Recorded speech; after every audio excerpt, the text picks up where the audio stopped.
Hello, welcome to your lunchtime news here from the RC Racing Media Tower in Ferring, Austria for the 110 four-wheel drive European Championships 2012. Our top story, Darren Bloomfield has shocked the crowd by posting the fastest lap of the event so far, TQing round 3 and posting himself right at the top of the qualifying table, just behind the current event champion, Jon Neumann. In other news, this event has had its schedule reshuffled due to weather concerns for the third year in a row. Let's get more on that with the section chairman, Paul Worsley. For the last 2 years we've had rain affecting us and we've lost rounds, which is not really good, and it's not very good for the drivers either and can sometimes give a false result. So to get the maximum number of rounds is what I always want to do. As we're running the track the same way round as two-wheel drive, it's not quite so important with missing free practice rounds because everybody knows where they're going around the track. It's just car setup.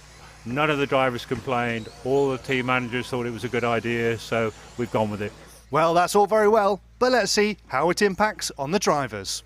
The approach is a little different because you haven't got the 2 rounds tomorrow that you can sort of rely on if you have a bad day today, so every round has to count and you go out there just maybe not 100% committed because you just want to do a clean 5 minutes. Well, it's really difficult to judge it because some will try to push it more now and maybe they will make it, maybe they won't, so it's really hard to guess what's the best thing to do.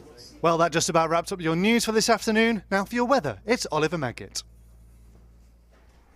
Thanks, Matt. Well, the good news at the moment is it hasn't actually started raining yet, but if you look around the track, there are a lot of big black clouds gathering.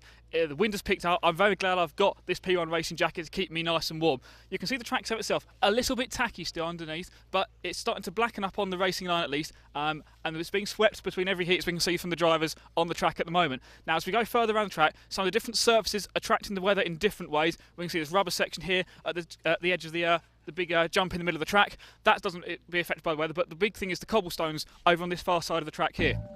Now, these are really low traction area anyway, and the drivers are sliding the buggies in. They're getting lots of understeer going to particularly this tight hairpin end of it. But as I say, the good news is it's not actually raining yet. It's not warm though. It's cold. It's windy. We'll see how this affects it as the qualifying continues here in Ferring.